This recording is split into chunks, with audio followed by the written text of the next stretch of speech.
Hello, everyone. I hope you guys are doing well. I just wanted to give you some information. I got a number of responses for one of my videos for the EIDL loan. If you don't know what that loan is, it's connected to the Small Business Administration loan. So I'm going to give you some information because I have already started my credit kickoff starting August 1st. So I'm going to give that information because it all has to do with increasing your credit score. Good evening, Miss Williams. Thank you so much for joining me. Thank you so much, Angie, for joining me also. And so I'm going to try to make this information as streamlined as possible. If this is your first time joining me on this channel, feel free to subscribe to the channel and also give me a like for the video. So I want to make this information really concentrated for you guys to help you not only increase your credit score, but if you're going or have been denied for a SBA loan, taking different steps to increase your credit score, especially when it comes to the EIDL loan, because that was based on credit. So it didn't have a large, really credit score requirement, especially if you had certain items that you can take care of really quickly to get to a 600 credit score. So one of the main items that if you are trying to fix your credit, I did a video last week talking about medical collections. So collections in a whole, many people have these types of items on their credit report. They're probably going to be one of the most common items that people deal with when it comes to their credit. That and maybe inquiries. But I'm going to say collections are more notorious because you can get a collection just from your insurance company, a medical bill, and really no fault of your own. So if you're trying to increase your credit score, one of the ways you can do it is by handling your collections. So a collection is an item that supposedly was not paid, because this is not true a lot of the times. You might have paid an item, or in the case of, let's say, a medical collection, it might have been paid by your insurance company, but these companies, the collection companies, would get your information and put that on your credit report and try to collect from you even though the item was paid. So when an item normally with your original collector go unpaid for 180 days, they would charge off, or you may even see on your credit report a write off of that bad debt. So what that means, they write that debt off and the IRS gives them a credit for that bad debt. So if it was $2,000 they wrote off, the IRS said, don't worry about it. You don't have to pay that $2,000 to us as income.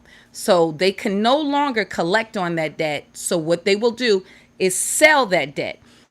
There are also times that just rogue credit collection companies will steal your information and charge you anyway. Thank you so much for joining me, Zen Credit. I really appreciate it. So when it comes to collections, today we're going to talk and focus about collections connected to credit card debt. This is very important because this kind of collection is very common and it's really kind of unique. So if you're saying, well, how does this help me get approved for my EIDL loan? Collections, if you have them, are costing you on average 23 points on your credit score. So if you can effectively remove that one collection, you should see an increase on your credit score about 15 to 23 points. Depending on where your credit score is, if it's higher, above like a 680, you might even see up to 50 points increase for a collection item. So when it comes down to a collection item, especially when it is connected to a credit card, keep in mind, majority of us, when we apply for a credit card, we either do it in two forms. If it's a store card, let's say a Forever 21, you will fill out that application there in the store. Those stores take those applications, a lot of time input the information and dispose of that application with your signature on it. Or you may do it online, or many times people can get your information and they will apply for items, credit cards online with your information. In that form, you did not sign an application. And why is that important? Because when it comes down to acquiring credit or someone accessing your credit score, it has to have, number one, permissible purpose. You have to give them your permission to access your credit score. Furthermore, when you receive these credit cards in the mail, people normally, on the norm, do not take that credit card off and sign that contract, because it's a contract on the back of that credit card. When it comes, they just begin to call in, activate the card, and use the card. I see it's a number of people in the live. Do me a favor, you guys, and like, so the algorithm can also let other people know that we have the alerts. So please, thumbs up on the video. So when you do not sign that card, this is what happens. Anytime that a creditor, that you have an original creditor and you begin to initiate an agreement and there is no contract, you are not giving your permission for that debt to be sold. Now, you'll have many that will say, oh, well, you used the card, so you agreed to the terms and the conditions of the card. What was the terms and conditions of the card? If you got the card in the mail, regular mail, it wasn't certified, who say was in the conditions of the card? Let's say it kind of actually, give me a second, it could have been an accident. Even, let's say, with the employee that attached the card to the pamphlet. Who's to say that card wasn't attached to the wrong pamphlet? Who's to say what I have? Where's the evidence that I agreed in the terms of use for that card to automatically be sold, or that account to be sold without my permission? So this is the problem when it comes down to credit card debts. Number one, did I agree that that account, when me and that original creditor, let's say if it's credit one, Capital One, did I agree for that account to be sold? If I did not agree for that account to be sold, then I can settle that account with the original creditor. But what happens is, when that original creditor charge off that account, they can no longer collect on that account. Because if I owed them $2,000, the IRS gave them a $2,000 tax credit, they collect my $2,000, that's $4,000 that they actually made in profit. So when they sell this allegedly to a third-party collection company, number one, where did I say? Where's the signed contract that I gave that debt permission to even be sold? Where did I even agree to those terms and conditions? So you have to keep this in mind. There are debts owed all across the world right here and right now. It does not mean you or any Joe Schmo have a legal right to collect on that debt. It does not operate that way. It's something called the law of contracts. Where did I give my express permission for that creditor to sell that debt? So that's number one. Just like I could not, with that same account that I made with a Credit One, a Capital One, give my daughter automatically, you inherit this account. I have no other connections to this account unless I make that person an authorized user. But if I did not do that, if I die, they don't inherit that credit card account because they never had an agreement with Capital One, and vice versa. Capital One never had an agreement with them. So part two of that is the burden of proof is on that collection company, number one, to show their legal right to collect on that debt. If they said they purchased the debt, where's the receipt of the purchase? Number three, not only where's the proof for the receipt that they purchased this debt, they need to show that they legally own the debt that they purchased. Remember, these collections are resold constantly. So it might start off with one collection company and you'll receive a letter from one collection company for that debt. Then you'll see another collection company contact you because these companies will continually sell this debt over and over again. So if that company is continually selling the debt and it's changing hands, where is the chain of title? Where's the proof that that first collection company that purchased that debt sold it to company, let's call that first company, Company A, sold it to Company E? They have to show where that chain really continue on, that chain of title continue on to be sold. Thank you so much, Miss Williams. If you guys can also like the video, it's about 12 people. So if you can, it doesn't hurt you. Please like the video. Also, you need to know what's the statute of limitations to collect on that debt. Each state have a different limit of statute of limitations.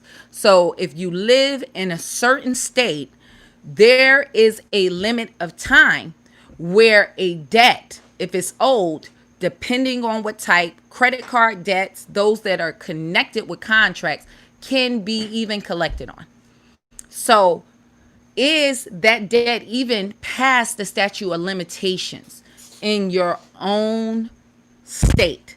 And then another important part with a collection company with your state, many states require these collection companies to be registered as a debt collector. They might even have some compliance that they have to follow, like to be bonded, have certain rules to comply to be a debt collector in that state.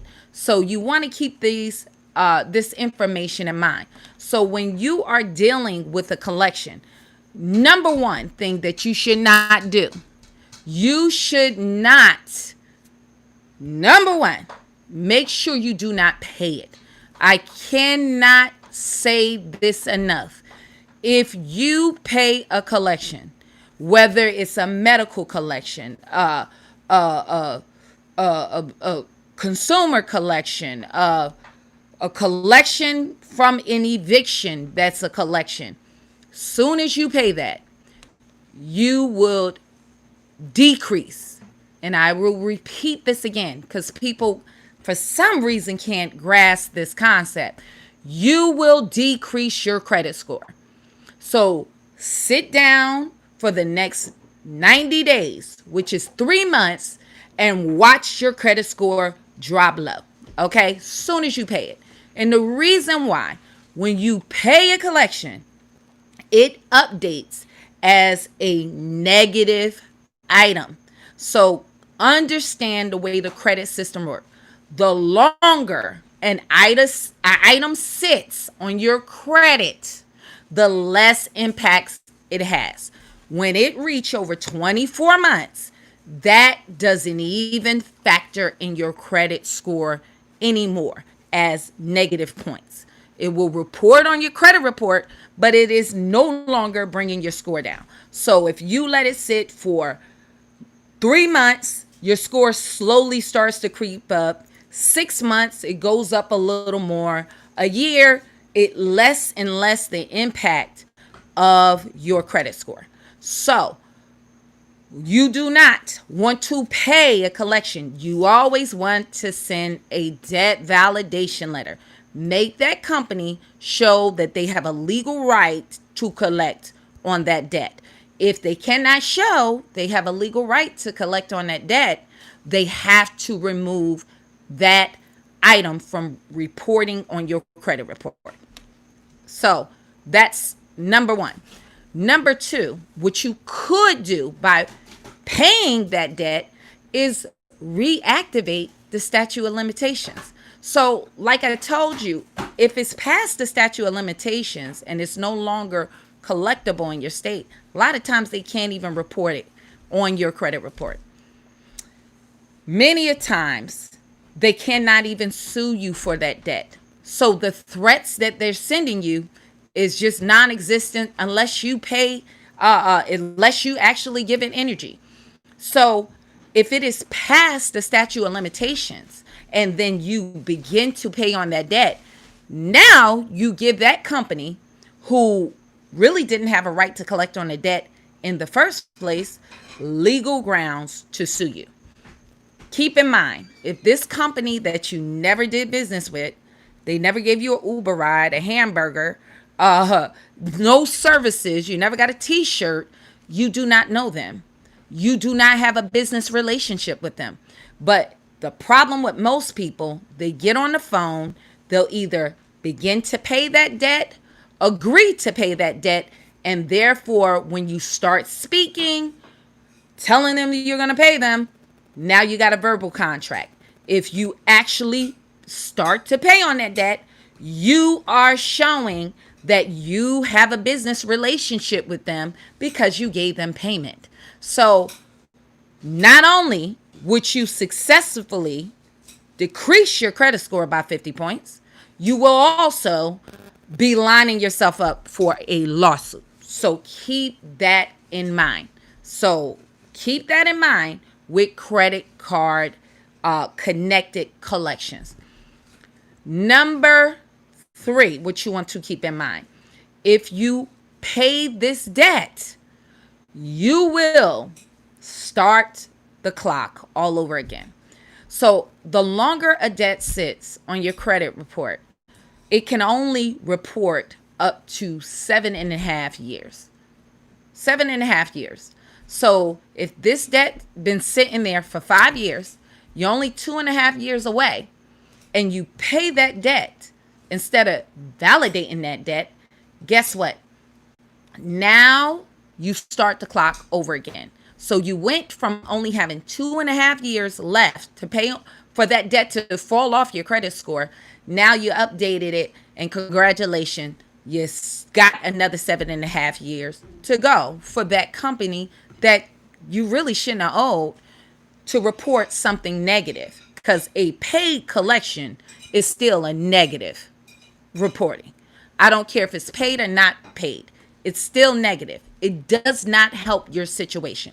It's about as helpful as you shooting yourself in the foot, if that is helpful. It's not helpful at all. So what you want to do is to make sure you do not pay that debt. Even people nowadays, a lot of people say, oh, you try a pay for deletion. These companies now are not doing a pay for deletion. And let me tell you why. The reason why, their power is in their reporting. Collection companies, banks, and the bureaus are all friends. They all are working for each other's best interest. Remember, the collection companies is not for you. They can care less about you. Actually, they don't even like hearing from you. Let's just keep it real. You are a formality. Okay, at best. You're actually an annoyance to them because they make billions. And I say billions because it is billions. Each one of them over billions of dollars for selling information. And guess who they sell it to? It's not to you. So you're not their customer. You're actually their product. So they can care less. So that's like a farmer really caring about slaughtering his cows when he sells steaks. You're a formality. You're the product. So they don't want to hear from you. The reason why you have a right to dispute this is because it's federal law.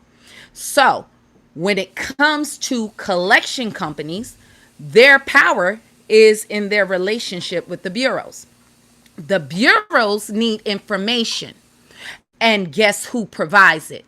The banks and collection companies. So in order for a collection company to even have the luxury to report this negative stuff against you, it's because they have to have a subscription with the credit bureaus.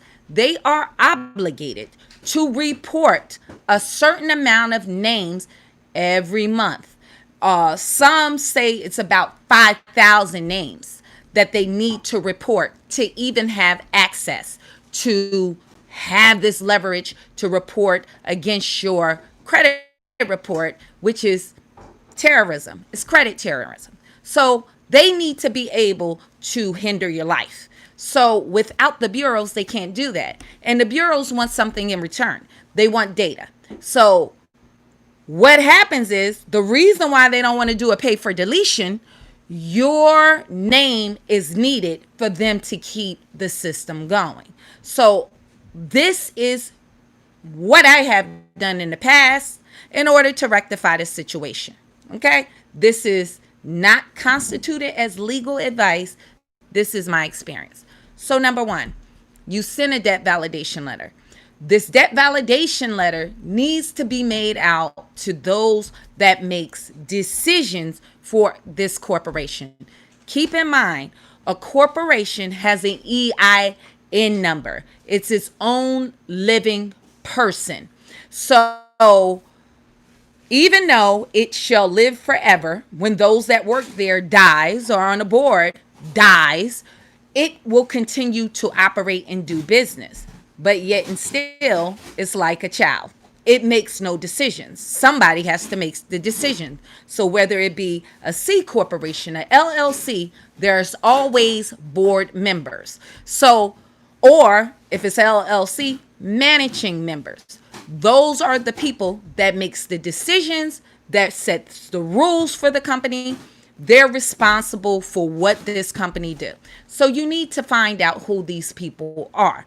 So those folks, when you send your debt validation letter, should be named CEO, president, vice president, treasurer, those kind of people. If you can actually get the names of supervisors that are in the customer service department, that's even better too. You want real names. So when you send out your debt validation letter, you need to make it to the company and to those people. And the reason why, it's not because you're just doing this. Your debt validation letter is your right under the federal law to make them validate the debt. Okay? So once you go through that process, give them 30 days to respond to validate the debt, as they should do under law. If they do not send something to validate the debt, then they're in default. Then you kindly notify them of that fact. You're in default, and at this point, you are reporting something negative on my credit report. I never did business with you, and you are causing me a financial loss. Remember, you can't get a job, housing. You can't get funding for the EIDL loan. You know, you can't get these things because of this negative reporting against you. So you will notify them of that and your intent to sue, because that is defamation of your character. You are lying on me. And let me tell you why. If I never did business with you, you cannot prove that I owe you this debt. You're lying on me. So there are two ways that you can hold these people accountable. One is under the Fair Credit Reporting Act. You do have a right to sue on a federal level. But as we all have heard, they say don't make a federal case out of it because the federal is quite long and quite expensive. But your local states have defamations 9 times out of 10 on the books. So your local state, small claims court in particular, if you have these smaller debts, this is very great to utilize. You can sue not only the company, but the key is to sue those that are responsible along in your suit. So what this creates for you is leverage. It's leverage. So leverage in itself is what wins the game. Strategy is what wins the game. So the leverage that you're creating is now this is in the court system, which is a public record. So not only are you naming names, these are actual people. This will be going on their credit report if they do not rectify this. Because if they cannot prove that you owe them a debt, they are lying on you. They are lying on me, which is called defamation. So what you always want to do is sue for an amount not too much above them, but enough to make them want to settle the case. And what you have to grasp, because this company is a corporation, they have to be represented by an attorney. Any LLC, any corporation must have an attorney because it's its own person. Like I said from the beginning. So I can't represent you in court because I'm not an attorney.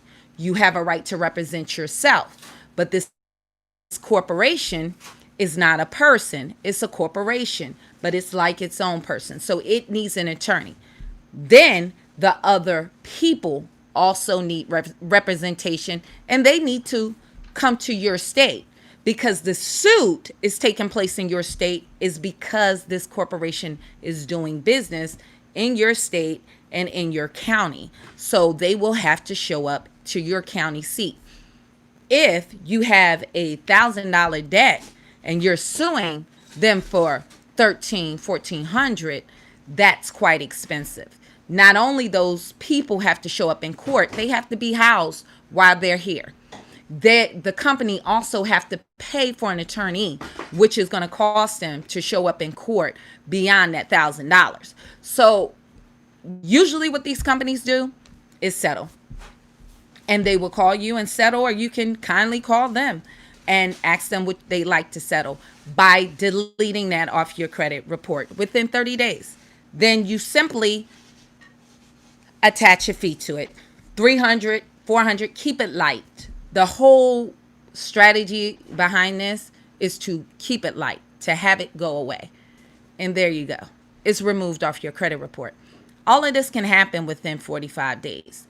But I will repeat, most people don't listen to me. So you can do yourself a favor.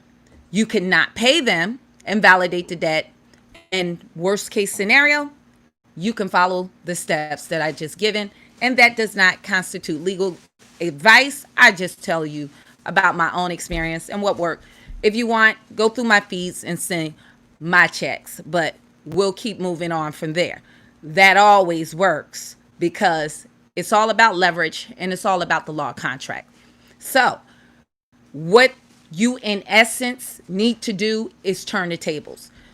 I consider collections, inquiries, same pattern that you can follow. Very easy items to remove from your credit report. But the key is not to pay the debt. If you pay the debt, at that point, you agree to do business with these companies. So hopefully that would help you. This is in particularly talking about credit card collections. I will continue on this series. If you're a person with medical bills, feel free to go view my video I did last week that will tell you more in depth about how to handle medical collections. So I will be releasing more information, but if you are a person that want to really seek reconsideration for the EIDL loan through the SBA, if Small Business Administration, if you had a business and you got denied, this is one of the tactics that you can increase your credit score. I also made a video on how you can increase your credit score also via other ways if you're trying to get approved for that. But those are for those who are business owners that applied for that loan. So I'm going to read some questions here just to make sure I got this information to greet everybody, to make sure I answered all you guys' questions. Thank you, Craig. Thank you, Cash Jennings. Thank you for hitting the like button. Thank you, Trey, for joining me. Good to see you. Okay. I hope you enjoyed your birthday. It was August 1st. It said, hi again, Sherry. I have a question about charge-offs. If you don't mind, the credit bureaus reported as CEO every single month, almost for 2 years until, well, I do have a video. You can go and see that about collection items. That CO, they're saying, charge-offs. If you want to see that and how to handle those, you can go see a video. I did a whole video on how to handle charge-offs. But with that CO, really they're saying that's a collection. But you want to handle it if it's saying a charge-off as a charge-off. So that you would have to dispute through the credit bureaus. And I made a video on how to handle charge-offs through the bureaus in particular. If anybody else have any questions about charge-offs, make sure you go and see that video. Good evening, Patricia. You said, so how do you fight this? It said, how do you fight this? Do I tell them? I hope I answered your question through this video, Tammy. The way you want to fight it is through a debt validation letter. That's your first step. And many a times, many companies will remove it if they cannot validate the debt. So if you want a debt validation letter, you guys, I have them at my website. I have them in my debt validation in my deluxe collection package and the ultimate credit package. You can get those debt validation letters. I have them for medical debts and consumer debts, but your first step is always to validate the debt. Trey said, Sherry, do you have any information on Santander? I'm being sued in the state of New York. If you're being sued, Trey, feel free to reach out to me. I should have my number located in the videos prior to this. That you would need legal services, an attorney, especially when it comes down to Santander. You would need to talk to an attorney, but I do have a way where you can get very low cost attorney services. And so you will need to seek an attorney. You have to speak to a lawyer about your state laws. I do know Santander recently had a big class action lawsuit that they settled. And I believe New York, New Jersey, California, Pennsylvania are one of the states that a couple of those states had big funding. So you might want to check into that, but you definitely need to talk to an attorney. Also, thank you so much for your input, Miss William. I really, really appreciate it. I wish they would delete once I paid it instead of holding it down on the credit. I wish so too, but that was some of the reasoning behind that. They have a certain amount of names that they are obligated to report to have that power with the bureaus. The bureaus want information, and that is the circle of life there. That is their ecosystem there. So, hello, I finally made it. Thank you so much, Mr. Anthony, for joining me. And thank you, Trey, for saying hit the like button. Everybody, if you can, hit the like button. Thank you so much, Miss Rodriguez. I'm working with Kay, so I thank you so much for joining me. No, they were sued.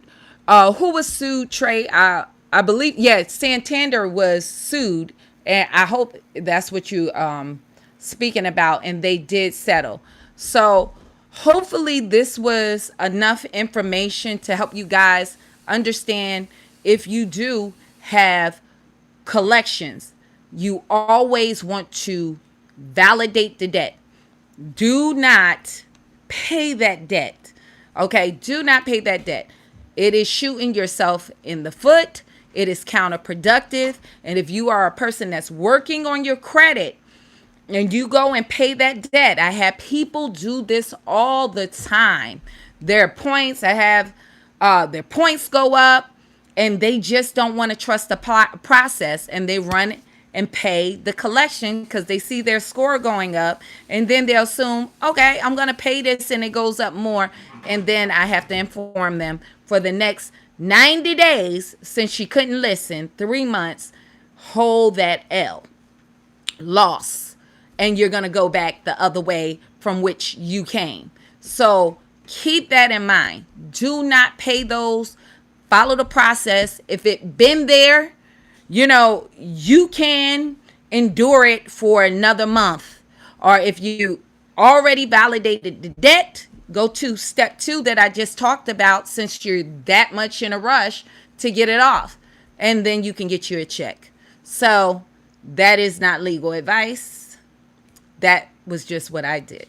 Okay. So enjoy your evening, everyone, and have a nice night.